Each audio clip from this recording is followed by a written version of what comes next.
Hello,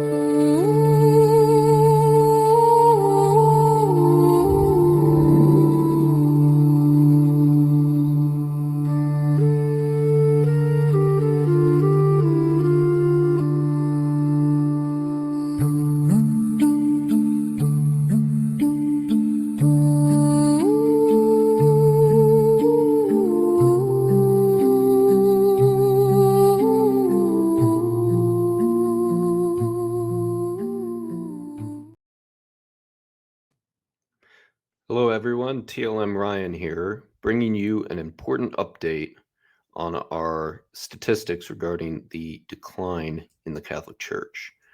As promised, I told you that I would break to you as soon as I could find any decent statistics on Gen Z. A lot of people have been positing that Gen Z, they're really reverting back to the faith. We're seeing this huge boom. That's going to save the Catholic Church. The Catholic Church will hopefully revive due to these conversions. I have the first round of data coming out regarding that. It does not show this optimistic, rosy view at all. Actually, it's worse. It's worse than we could have expected. I'm going to jump right into it right now. Let me add this in here. Okay, here is the data. First, I want to source it properly. This is from Ryan Burge. I tried to give him credit last time. I mispronounced his name. So Ryan, I apologize. He is a professor at a university. I forget which university. He's pretty active on Twitter as well as Facebook. He posts these a lot. And this is coming from the General Social Survey, looking at religious affiliation as a percentage in America, which is what I focus on, the church in America, at snapshots. Snapshot in 2018, now a snapshot in 2024. We don't have data for 2025. And I will say this is because Gen Z is still young. This is kind of like on election night where, they say that a candidate is up this many points, but you also have to realize not all the ballots have been cast. So this is not the way it may get better than this, it may get worse than this. It really is just our first snapshot in 2024. What is Gen Z doing? What are the other generations doing? So take this with I would say a slight grain of salt. It does have meaning. I wouldn't post it if it didn't, but it's not over. So these numbers could shift. So what does the data show? Green is what we care about. This is a Catholic channel. I don't really care about evangelicals or mainline Protestants unless they can give us some insight into the Catholic Church. Well, what this shows is that 32% of Gen Z identified as Catholic in 2018. We all thought we saw, at least in anecdotals, a lot of conversions, particularly after COVID. I've seen it in my parish, but that's the problem with anecdotals is they don't account for other things you can't see, such as other parishes, and they don't also account for all the Gen Zs who maybe were hanging on by a thread and then finally left the church. So what does this show? It shows that we have about a third of Gen Z has completely disassociated from the Catholic Church. By disassociated, I don't mean that they're not Catholic anymore. Once you're baptized, you are Catholic. You may just be a very bad Catholic. But on a survey, Gen Z, 6 years later, stated, a third of them stated something else other than Catholic. What is the biggest growth we see? Sadly, it is no religion. The nuns, the rise of the nuns, not nuns like the sisters who teach in schools, but NONEs. They have no religion. Gen Z was, and I think maybe this is where some of the optimism came in, is that people were seeing things around the 2018, 2019, 2020 levels, where Gen Z seemed to be showing more religious signs than some of the older generations. And that kind of checks out here. Now, they had other faiths. This could be like Buddhist or Hindu or, Islam, who knows. And they were quite a bit religious in those other faiths compared to other generations, which were, more predominantly either atheist or Christian. That has really dropped. So really, if you're a different faith other than Christianity, you see the largest percentage drop. You see about a 50% percentage drop in 6 years. Evangelicals held stable with Gen Z. Mainline Protestantism grew a bit, which is very interesting. That cuts against a previous video my latest video actually, where I showed that like the woker you get, the less successful you are. This would slightly challenge that. Now that's just with Gen Z. So we see shrinkage in other areas. So overall, it's still going to shrink.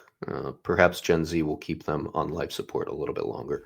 But the main takeaway here is that Gen Z just has, in 6 years, they don't want anything to do with the Catholic Church. We're going to get into why that might be in just a little bit. Let's take a look at the other ones. Proud of the millennials here. I have not many nice things to say about my own generation, but I will make an exception here. They did good. They held stable. I'd like to see growth, but that's at least not nothing. We didn't lose ground. Gen X lost a little bit, and baby boomers grew a touch. I kind of have a theory that as you get closer to meeting your maker, you may start getting back into religion. So good for you, boomers. You started getting back into church. Wish I could have said the same for Gen Z. That was what people were kind of hoping for. I was skeptical of it when I debated the impending decline, not just decline, but catastrophic drop-off that the Catholic Church is about to see. When I debated that on Avoiding Babylon, my opponent really was putting all his eggs in the Gen Z basket. He claimed that like particular diocese in Brazil had stopped the bleeding. If you know, I think that was the phrase he used. I didn't necessarily buy that. It was possible, but it was too soon to tell. Well, now we have our first real sense of data, and that's not what's going to happen if this continues. So, in 5 more years, this could shift. So our first indications are showing us that this is not going to happen. And so now we have to come to, I don't think we needed to come to this conclusion. I've come to this conclusion long before, but there was this weird optimism with Gen Z, which Gen Z, at least anecdotally, when you speak to them, they aren't too much into the liturgy wars or the pre-conciliar, post-conciliar debate. So I think a lot of people were hoping that maybe the post-conciliar church could revive using Gen Z. Gen Z is completely rejecting Vatican II. They may not explicitly say it. They vote with their feet. Okay? They're just simply leaving the post-conciliar church. Everything since the council has been run in a post-conciliar fashion. If you are a traditional Catholic like myself, you are in the minority. So these large sample survey models are going to disproportionately reflect a post-conciliar church.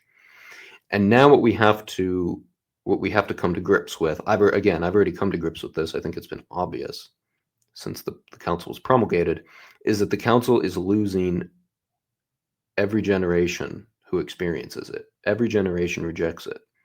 The boomers who embrace it the most still reject the church as the church decides to hold itself out to the world more than the generations who experienced the church before the council. Meaning, if you look at weekly mass attendance before the council, it was at 75%. Baby boomers, who today have the highest percentage of weekly mass attendance, are about half of that. Okay?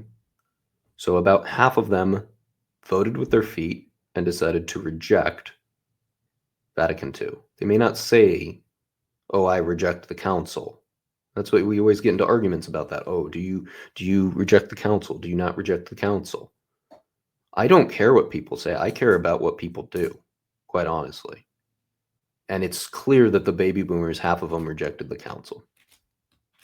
Gen X was worse. We've shown that in another video, how with each generation, mass attendance dips down. So I think Gen X weekly mass attendance was something about like 20%. Millennials were the only ones who just recently kind of upticked a little bit of their mass attendance. They were hovering around like 17%, and they kind of jumped back up with Gen X after COVID. And that, is somewhat reinforced by this, that they're holding stable. Millennials don't seem to be declining at the same rate, but they have still declined. So you could say that roughly 87% of millennials have rejected the Second Vatican Council with their feet. They've simply left the church. Gen Z, it's catastrophic. It's even worse. And you're coming from smaller and smaller sample sizes because with each generation, you lose more and more ground. So this type of drop from 2018 to 2024 isn't the same as the drop with boomers because there's less of them. Gen Z is a smaller generation than the baby boomers.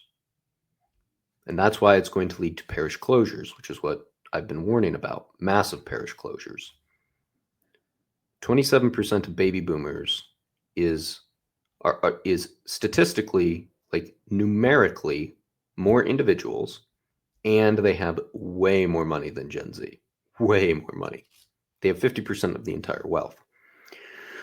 So Vatican II has now failed 1, 2, 3 generations for sure, and all the early indicators are showing that it's failed the 4th generation. I don't know how many generations we're going to burn to the ground when it comes to this before we start realizing something went wrong. It should have been clear from the 2nd generation that something had gone wrong. By the 3rd generation, my generation, I already knew something has gone wrong. It's so patently obvious.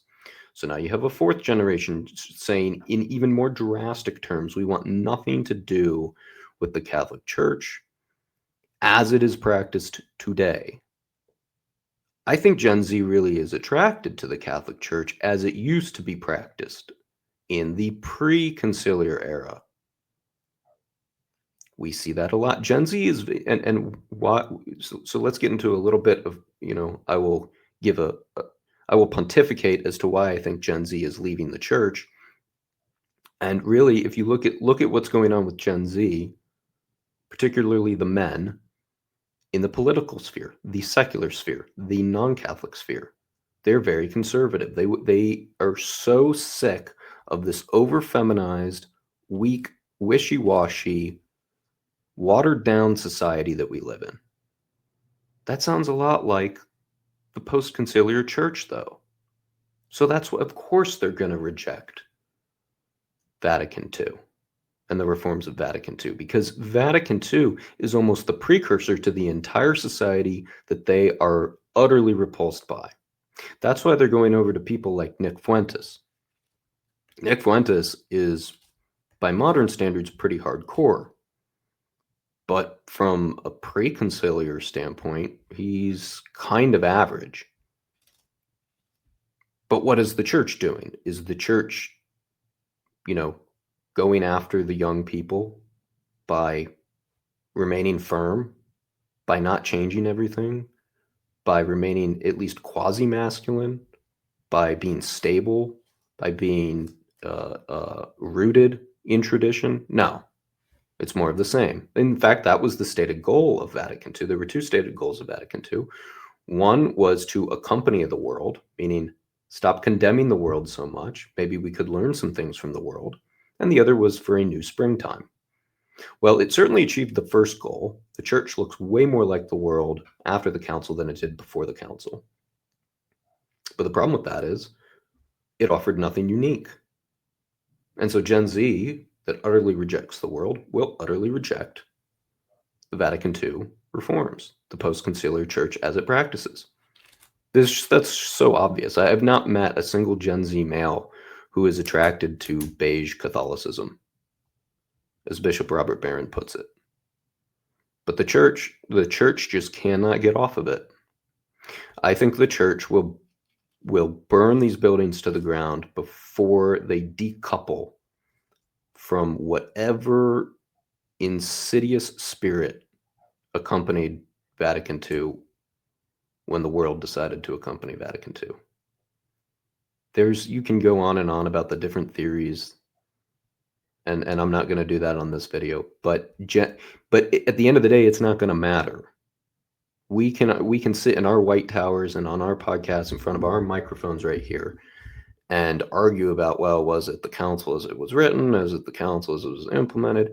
And by the time you've finished speaking, by the time this video is over, I bet 100 more Gen Z people have left the church. There isn't time to argue about this. Look at what grows. Look at what Gen Z is attracted to. It's all the Pre-Conciliar stuff. All of it. Not just the mass. All of it. It's tough. It's gritty. It asks for sacrifice. It's real. It's authentic. It's not feminized, weak, and soft soap. So the church can continue to flounder, continue to claim, oh, I don't know, how could the church have erred at the Second Vatican Council? That's not possible. I don't know, maybe work out a theory that's slightly modified based on that. If you need it, do you need to mentally assent to a theory before you can take action? I say take action now.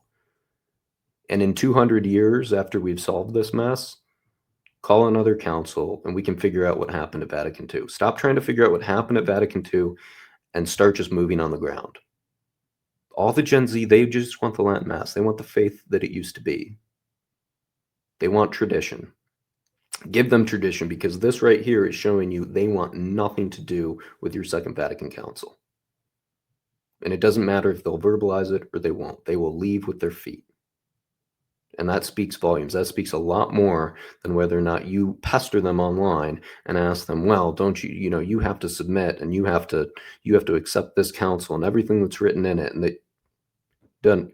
Really? That's the way, even by Vatican II standards, that's not the way to evangelize anybody.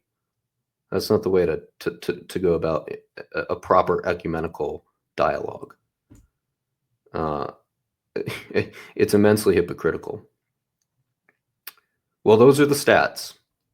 It was way worse than I thought. I was pretty pessimistic. I didn't think Gen Z was going to, because the thing is that, yeah, you can have a lot of converts that you're looking at, like you're observing more converts over, this year or last year than normal, but you are dealing with a hole that was already so deep. Remember, I think the numbers from like 2015 was that for every convert, 8.4 leave. That's horrific.